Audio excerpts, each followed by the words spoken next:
আসসালামু আলাইকুম, সবাই কেমন আছেন? আমি আছি আলহামদুলিল্লাহ ভালো।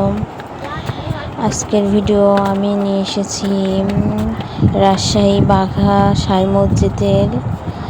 জায়গাটার নাম শুনছি বাট দেখি নাই, আজকে আইসি দেখতে। জায়গাটা অনেক সুন্দর, 500 বছরের আগেকার এই মসজিদটা। অনেক কিছুই দেখলাম, এই জায়গাটার অনেক কথা শুনলাম, শুনে ভালোই লাগলো। আশা করি আপনারা যারা যারা দেখেননি এসে দেখে যাবেন। জায়গাটা অনেক সুন্দর, ঘুরে ঘুরে দেখলাম। আচ্ছা, সবাই ভালো থাকেন। আসসালামু আলাইকুম।